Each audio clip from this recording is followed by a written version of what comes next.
Hi, everyone, and happy Trans Awareness Week.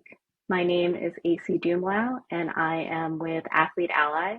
We are a nonprofit organization dedicated to equity and inclusion for all LGBTQI plus people in and through sport.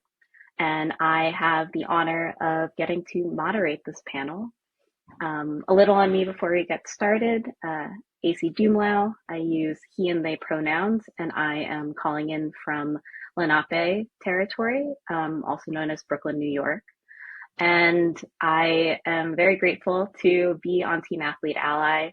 Working as chief of staff, I get to support our amazing team in all of the incredible programmatic work that they do. I joke that I'm an ally to athletes. My athletic career was a short 3-year stint in Little League softball. And I actually have a theater background, which I think has a lot of overlap with athletics, and actually was really inspired by our executive director, Hudson Taylor, who was both a star wrestler in college as well as a theater major. But this isn't about me. I'm just really inspired by this work because I believe that sports is the cause and the conduit through which we will find full equality and dignity for all people, particularly trans, non-binary, and gender diverse people. Whenever you're watching this, we're recording this right now in 2023. And before I introduce our panelists, I wanted to give a brief update on where we are in this moment on trans inclusion in sport. So as of today, it's November 2023, 23 states in the US ban transgender students from participating in sports consistent with their gender identity. For up-to-date information, whenever you're watching this on anti-trans legislation, you can visit transathlete.com, equalityfederation.org, and LGBTmap, like the word map, MAP.org. And with that, as an entry point, I would love for our panelists to introduce themselves with their name. Feel free to share your pronouns if that feels good to you. Sport or sports plural that you play or have played, and one person who inspires you to keep going in sport and advocacy. Well, it's a little bit of a mouthful, but who would like to go first? Hi, everybody. My name is Grace McKenzie. I use she, her pronouns. I'm also in Brooklyn, so at some point, AC, I would love to meet up and, meet in person. I'm a trans woman, and I have been playing sports as long as I can remember, since I was 3 years old. I basically played every team sport that we have in North America, but my mainstays when I was young were soccer and basketball. Currently, I play women's rugby for New York Rugby Club. We're actually playing in the finals this weekend, which is very exciting. And I've been playing rugby for just under 5 years now. Oh, one person who inspires me. Sorry, I forgot the question. One person who inspires me is Chris Mosier, who actually received an award at your folks' gala, and I've worked with Chris for a number of years advocating for trans kids in sports. Awesome. My name is Mya Tshimanga. My pronouns are she, her. I play football or soccer at San Diego.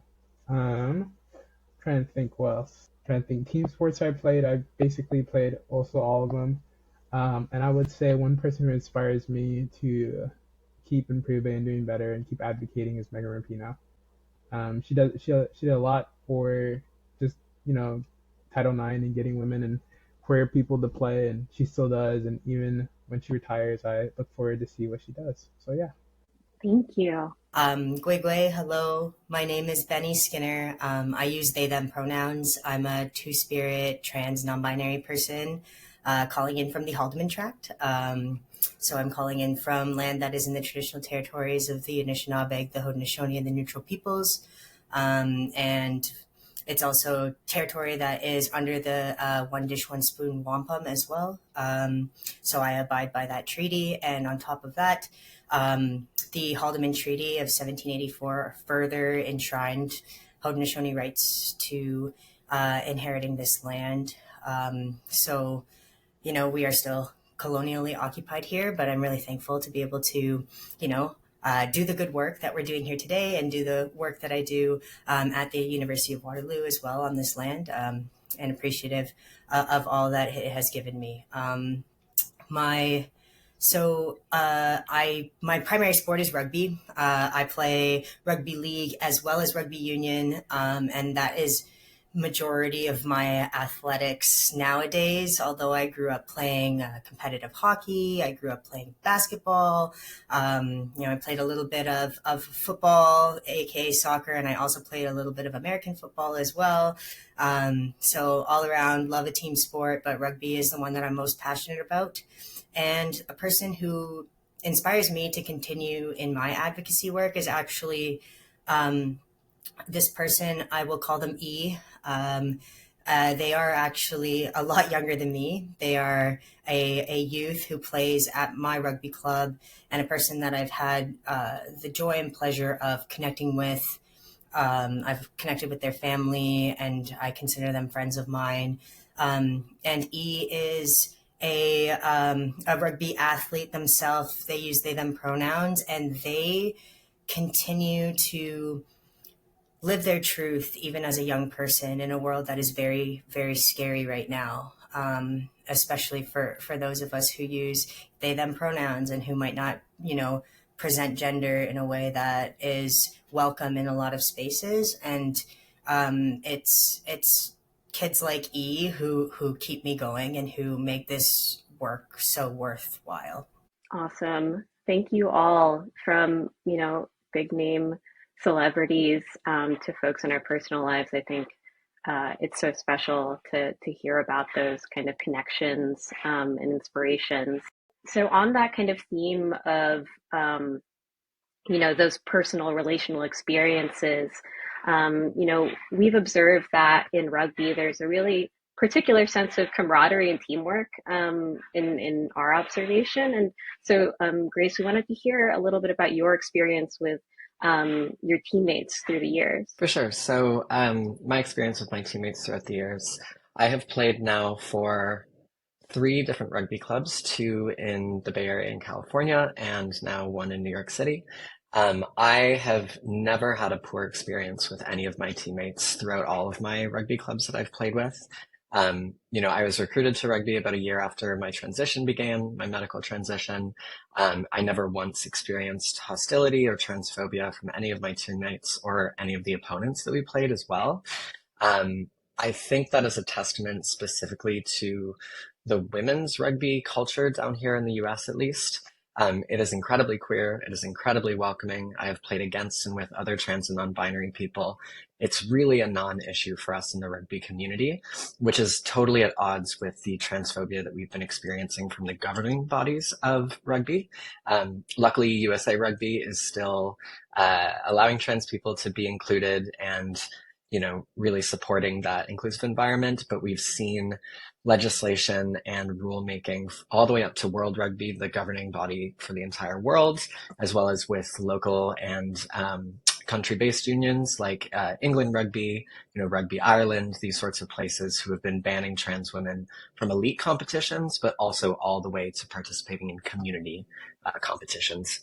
And this is just very bizarre, considering how the culture is so inclusive, and also considering just how few trans and non-binary people there are playing rugby at all levels of the game. So, that disjointedness confuses me a lot, but it also motivates me to continue to advocate. So folks who do come into the rugby community that are trans or non-binary following me are able to have the same positive experiences that I've had. Thank you so much, Grace. What I'm hearing there is kind of the power and importance of community. And so, Mya, I wanted to kind of talk to you about, the work that you've done to bring folks together in virtual spaces, so not just in-person spaces, and kind of your thoughts on creating and cultivating community, especially in kind of the times that we live in regards to trans inclusion in sports. Yeah, so I would say the importance of bringing together virtual spaces and in-person spaces of trans athletes. Well, I would say it's all about community. I think community is one great way to know that there are people who are also going through things with you, who are going through similar things. There are people you could piggyback of. There's people that can inspire you. There's people that could lift you up. There's people relating to what you're going through. And that's just something that's like in every stage of your life. In every activity, there's always someone relating to what you're going through a little bit. And I think it's important for, especially when it comes to trans athletes, because a lot of the time, again, there's some instances where we are very lucky and we do get to play or compete against other trans athletes, but a lot of the time you are alone in this endeavor. And yes, it's good to have allies, but it's also nice to know that there are people going through what you're going through, and it's nice, that experience that gender euphoria of playing your sport with someone and talking about that. I do think that yeah, it's just important, and we all need it. Thanks so much, Maya. I saw a few kind of head nods from you, Benny, during that, and you made history as the first openly transgender two-spirit person to represent the Canada Ravens, which is Canada's National Rugby League for us watchers, me watchers. Um, what has your experience been as an out athlete, and what does it mean to be the first? Thank you for your question. I think I will start by piggybacking off of kind of some of the sentiments that Grace has actually shared about the rugby community specifically. It is a space that I have found to be really inclusive culturally, specifically in the women's rugby category, a space that's been really inclusive of queer, non-binary, transgender folks altogether. And despite how contrary that might seem when you look at the politics of the governing bodies, my experience has been incredible. This has been a space where I have been able to find my family, my chosen family. I've been able to find passion in a game that I fell in love with. I've been able to find a space where I am welcome to, play to my own limits, explore my own capacities, push myself, take that initiative to grow and improve, regardless of what my gender identity is. And I think that that's something that's really, really special and that I didn't find in other sports that I played growing up. And in terms of what it means to be the first, I think really importantly, I want to acknowledge that though I was the first openly identifying athlete who really put actually my identity at the forefront of my playing career, there have been so many who have come before me, and there are going to be so many who come after me. And I find that because I've been so open about my identity and I've ensured, my disclosure of it throughout my career, as scary as that is, I've also had so many young athletes now come out to me as trans and say, wow, I didn't know that there was a space for this. I didn't know that I was safe here until I had you as a coach or as a teammate. And I think that that is something that's really important. And although it's not necessarily a responsibility that should ever be enforced on anybody, I have just so gladly taken on that responsibility of doing my best to create visibility in this room so that we can hopefully change the room and open the door for other people who might not fall within that colonial gender binary to come and kind of reap the benefits of this environment, because it has been so beneficial to me to be in organized rugby, to compete, to have teammates, and to have that environment, that I would hate for anybody to miss out on that. And especially I wouldn't want someone to miss out on that because of their identity being traditionally marginalized. Though we're the folks who need it most, in my opinion. And so what it means to be the first, I don't know exactly, but at the very least, having been the first to really put this at the forefront of my career, I think that it has given me connection to other trans athletes, and it has allowed me to kind of be almost like that little bit of a trailblazer, so that people also feel safer to be their themselves in their entirety in these spaces. Thank you so much. I really appreciate that note, Benny, about the distinction of openly being out and having that be part of your public story, and invoking those who came before us and those who will come after us. Um, I really appreciate that.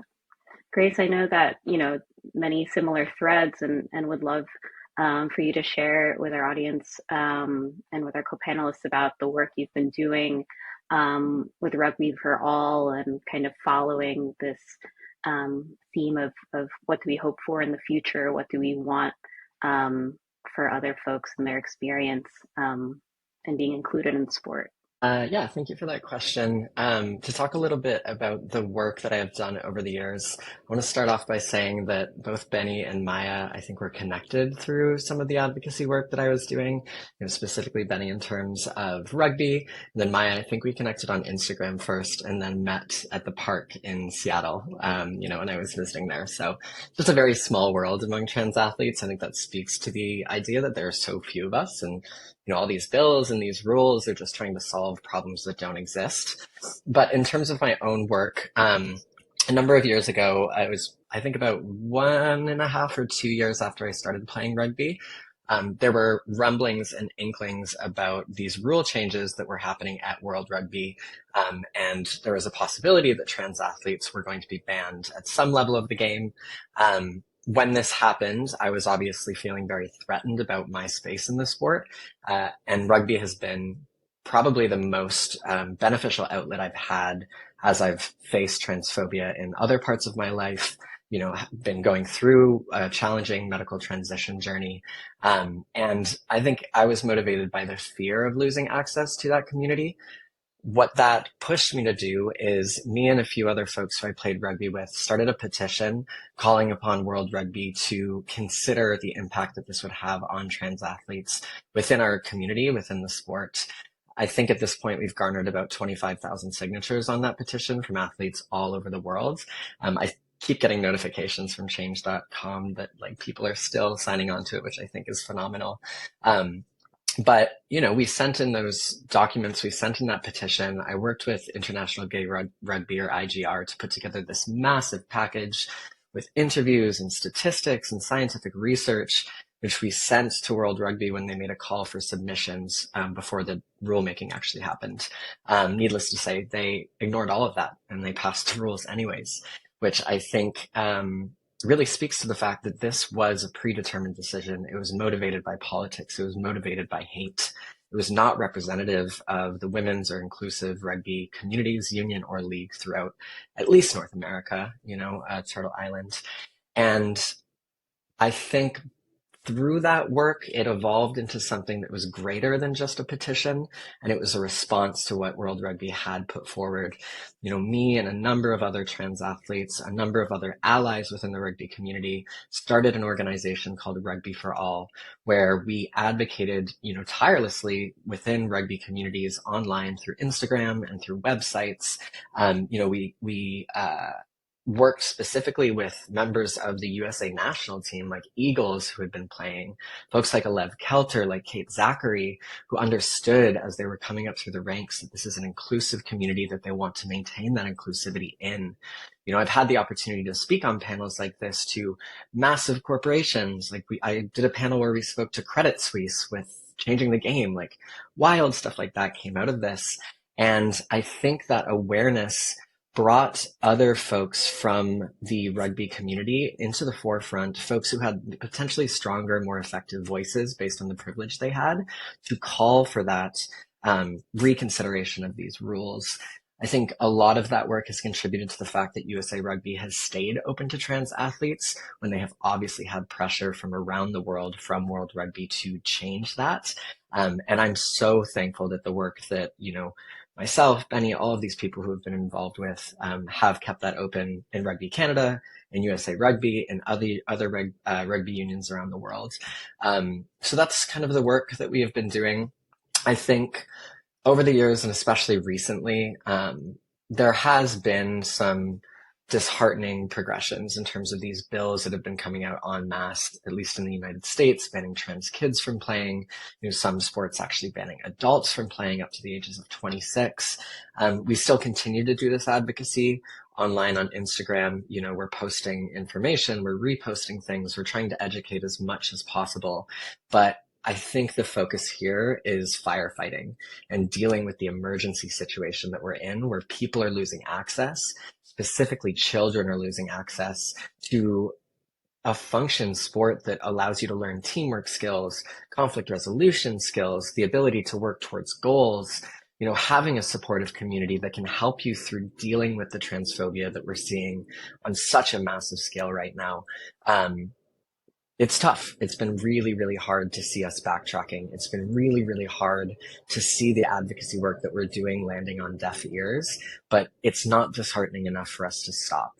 And I do truly believe that one person at a time, we can change the hearts and minds of individuals who are misinformed, uneducated, ignorant, non-understanding about the inclusion of trans athletes and the benefits of sports to all. So, I'm not done fighting. I think there's a lot of areas where we continue to push. There's a lot of other sports where we can continue to push as well. And I think the most effective thing that I can do as a rugby player is to keep playing and to make it known that I'm continuing to play and make it known that my teammates support me, so I can hopefully be an example for that trans kid who sees the community, wants to join that rugby team, wants to be a part of that supportive organization or team or community that I'm a part of. So, I think it's a privilege and a gift that I get to do that. I'm so thankful for it. And I will literally continue playing rugby until they pull the ball out of my hands and ban me full stop from playing. Thank you so much, Grace. That was so powerful. I smirked a little when you said when firefighting, because that's something we talk about within Athlete Ally a lot. There's so much going on in the world, obviously at the systemic level, organizational levels, different governing bodies, or legislatures. But I appreciated what you shared about this individual level and this love of sport, and it made me want to kind of pivot back over to you, Mya. As a trans and intersex athlete, you've spoken about the importance of inclusion, and Shout Out actually wrote a brilliant article for our website. And to quote you, as a trans and intersex semi-pro athlete, my existence and my love for sport are a rebellion, which I felt a kind of connection with what you just shared about, fighting that fight, Gracie. And so, Mya, can you talk about what ways existence is a rebellion and what that means to you? Yeah, so kind of actually just to piggyback a little bit off of what Benny said earlier, I'm 100% Congolese. And so, as we speak, there's a lot of war and genocide going on in Congo. And so, when they said a little bit about colonial gender stereotypes and just the whole vibes of colonialism, that kind of resonated with me a little bit. But the reason why I bring that up is because it's this was something that was imposed on us. We didn't get to make a choice on who we get to be, right? It was just given. And that doubles down, especially as an intersex person. The reason why I said that being trans, being an intersex athlete is a rebellion, is mostly because of the stereotypes that comes with being both of those. It's very I grew up in the state of Texas. I graduated rural Texas, and so I've heard it all. There is a lot of usage and stereotypes, thinking that all trans people are not fully there, but isn't true, because we're human beings, and every human being has a right to be themselves and to express and be who they want to be, and that translate into sports really well, where sports is a heavy the heavy stereotype game in general. Also growing up as a Black person, I've heard all being like, oh, we have to get her because she's fast, or like stereotypes of me being black also, which also correlates to the same thing. It's like a repeating cycle of these stereotypes. And so I think that it's important for us as like not just trans or intersex athletes to just keep on doing what they're doing, is to keep informing, because in reality is you're playing with teammates. When you play with your teammates in a team sport, you open up their world to things that they don't know. So they'll get curious, or they might not ask you, but they're like look up like what is trans, like what is trans athletes, and then you get a new ally, and then they start to go tell their friends about it, and then they start to go to their family about it, and see, it's like stuff like that that like brings in awareness. And so just like excel playing, being part of a team, being part of, even I would even say independent, like individual sports, you bring your whole presence brings awareness. um and yeah, unfortunately, it sucks that it has to be like that right now, but the whole goal is that in hopefully in a generation, um, the little kid in, let's say, Virginia, Texas, or something like that, can play like unstigmatized and just grow up and play with their friends. Yeah. Awesome. Thank you, Maya. I mean, I always think of, Audre Lorde. We do not live single issue lives. And I actually wanted to appreciate that connection, Maya, about sharing kind of your background and how all of our experiences and backgrounds and kind of generational lineages and what's going on around the world, it's all interconnected. And so, Benny, as you've mentioned throughout this panel, you're obviously an outspoken advocate for trans rights, as well as Indigenous people. And can you speak towards the parallels between the fight for trans inclusion and also for decolonizing everything, one's mind, actual land back, wherever you want to take the question? Thank you so much for the question. This is a topic that I'm extremely passionate about, being a two-spirit athlete and also a two-spirit scholar. And I mention that mostly because my scholarship has been totally centered around decolonization and around colonial impacts on gender and gender diversity, gender conceptualizations. And Maya, also thank you so much for sharing. I don't normally talk about this often, but according to the Western medical system, I would also be categorized as being intersex. And so not only does my gender not fall within the colonial gender binary, but it also does not fall within the colonial sexual biological binary that has been constructed by Western science. And from a lot of my research, what I've found is that when you look at Indigenous cultures all around the world, including the Congo, including Turtle Island, including Abiyala, Pacific region, both of my cultures even come from a place where gender binary did not exist prior to colonial contact. And oftentimes it doesn't exist even after colonial contact. Both of my cultures have maintained cultures of gender fluidity, and it's a really beautiful, wonderful thing, which is so intrinsically connected to all of our social structures, including the ones that we've formed around athletics and around sport.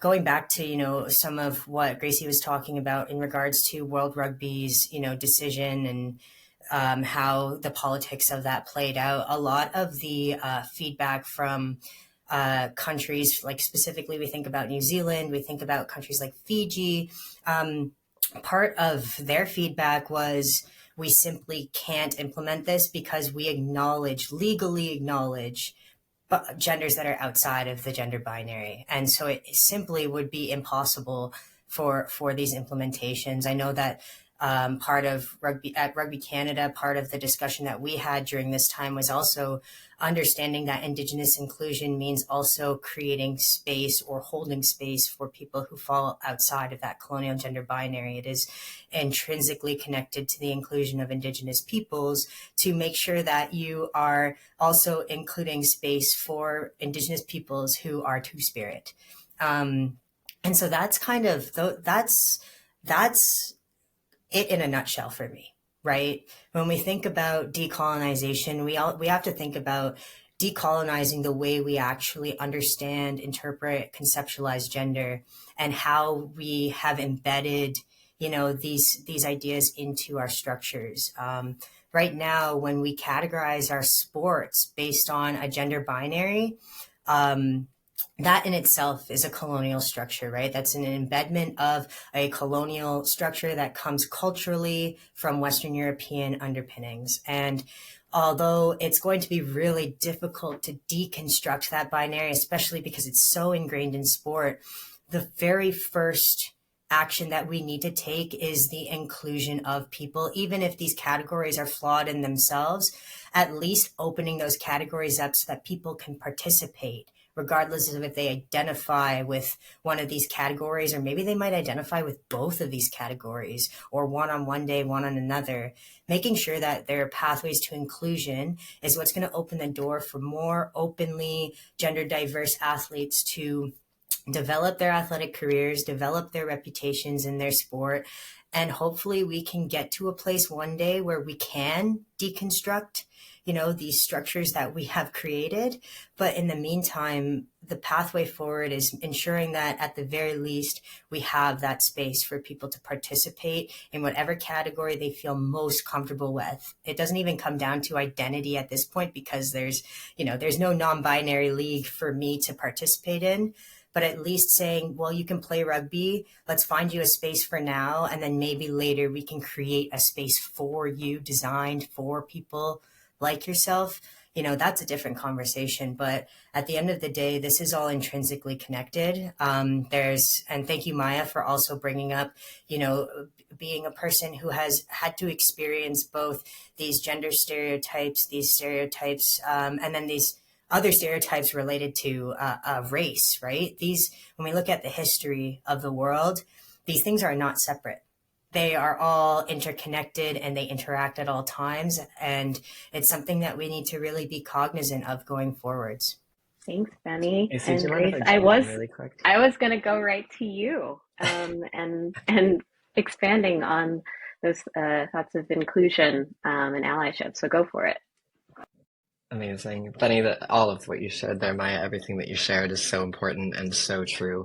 One of the things I wanted to speak to, mainly as a misconception within the Western colonial patriarchal idea of a gender binary, and one that is so ingrained. I think at this point, I effectively have a bachelor's degree in exercise science as it, applies to athletics and, trans athletics, just from all of the studying and research papers I've had to read. But I think one of the things, if you actually speak to experts in this field, that is completely contrary to the layperson's belief about athletics is that folks assigned male at birth or cis men and folks assigned female at birth or cis women, they are so different in their athletic capabilities that there is no way that somebody could move from one of those buckets or exist, in between those buckets, those binary systems. If you actually look at the science, we're looking at two bell curves, right? These are overlapping distributions of athletic performance between cis men and cis women. And I think a lot of what we talk about when we're looking at these bills is rooted in trans misogyny. So it's this double punch between transphobia and misogyny because of this being a patriarchal, framework. What you actually see is the difference between those two distributions have closed over the years based on, the women's and more inclusive game receiving more resources, better coaching, better reffing, all of these things, where these overlaps have happened. Like, I have seen, high level elite women's rugby players go up against, some, men's rugby players and be able to be competitive on those levels. And just within the distribution of the game of rugby, you have people who are above 6 feet. We're talking about folks above 250 pounds going up against scrum halves who are these very small, very nimble individuals. Our sport is designed to include people of very different body types and experiences and athletic advantages. And if you look at the science, the difference has been closing for years and years and years and years. But because we are rooted in this understanding that all cis men are faster and stronger than all cis women, and folks don't understand how medical transition may affect somebody's physiology, it's very easy for them to link this misunderstanding of trans femininity to effectively cis men, wearing dresses, pretending to be women so they can come in and take over women's sports, win all of the money that's involved and all of the come on, right? Nobody cares about women's sports until they care about transphobia. And that's what's really frustrating. But the science, not the cherry picked science, but the broad consensus among experts does not support this extreme binary separation between, the traditional colonial gender buckets. So I think that's really important. I think it's a myth that even folks who care about this issue struggle with. A lot of folks who are on the fence don't understand because they've been fed this narrative for so long. And it is rooted in patriarchy. It's rooted in Western colonial patriarchy. And it is something that we need to dismantle through science and through education if we are going to, move past these buckets and allow for a more inclusive sporting environment for all people along the gender spectrum. Mic drop right there, Grace. I'm just in awe of all of you and have so many feelings about all these misconceptions out in the world.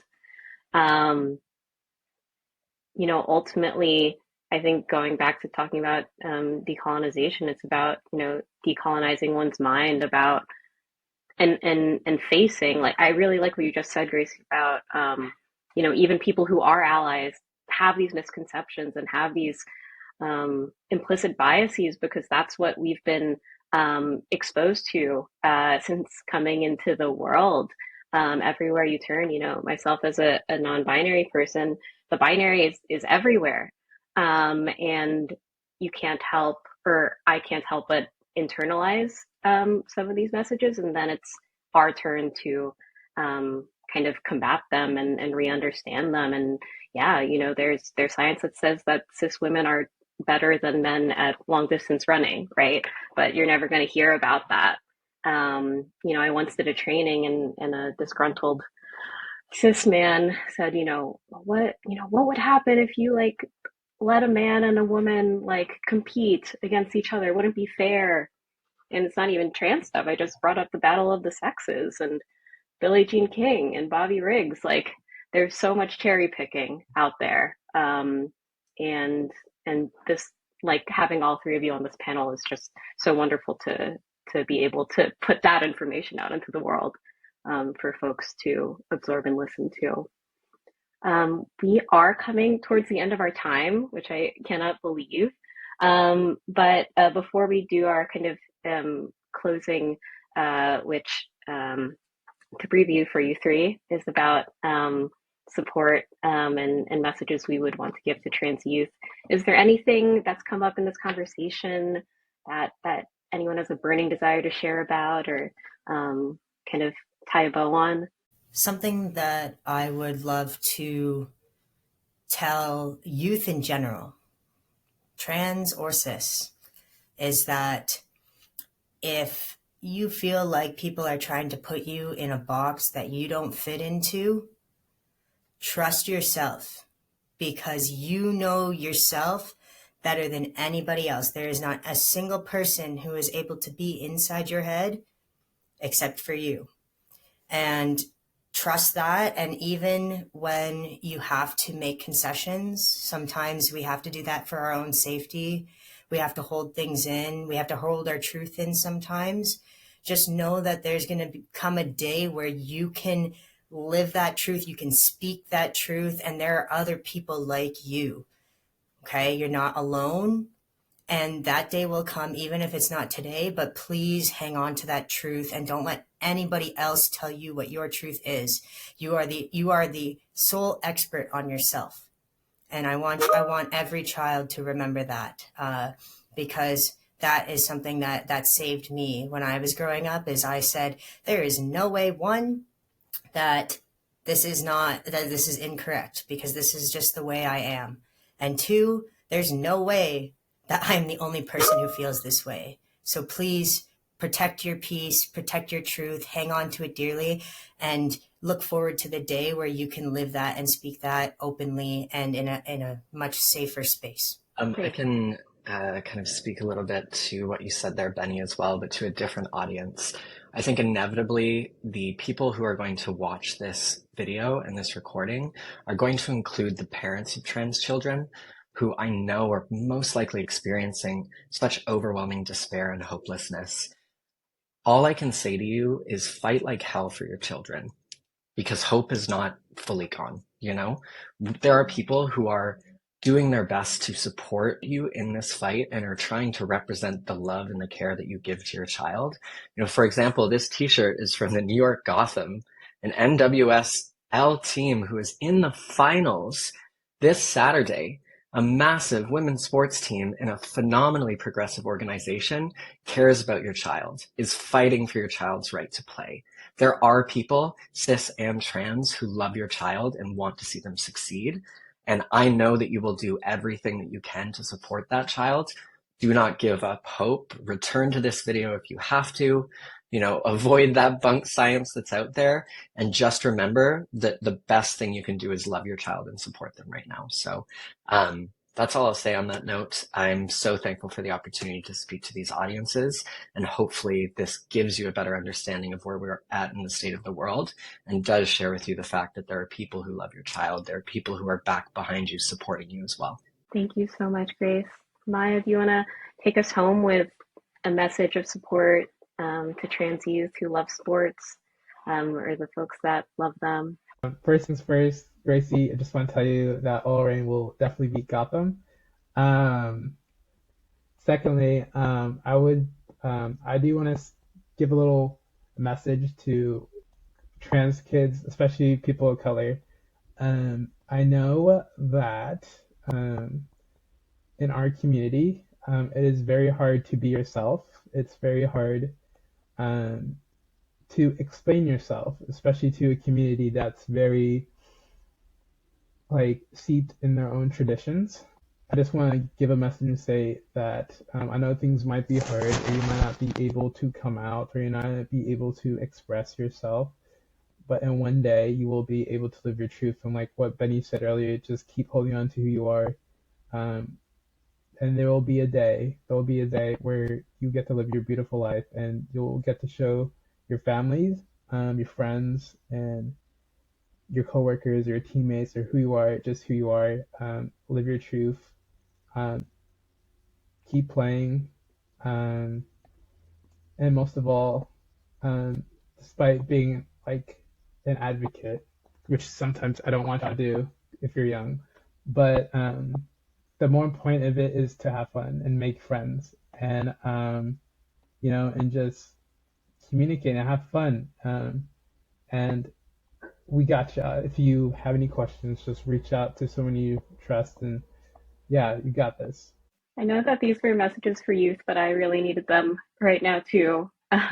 So I feel very grateful for that. To close us out, Benny, then Grace, then Maya, can you tell us where to find you on the internet, or at all? So, Benny. My name is Benny Skinner, and you can find me on Instagram at, my handle is at @bskinner with 2 R's at the end. Please don't hesitate to interact. Send me a DM, comments, questions. I'm always here. I'm a little bit slow sometimes to respond, but it's only because I have a million things on the go. But I promise that if I see your message, I will get to it. And yeah, please feel free to connect. I think first of all, visit rugbyforall.com. There's a lot of great resources there. There's a lot of good messages. You can sign on to the petition. You can see all of the professional, elite level rugby players who are supporting these initiatives.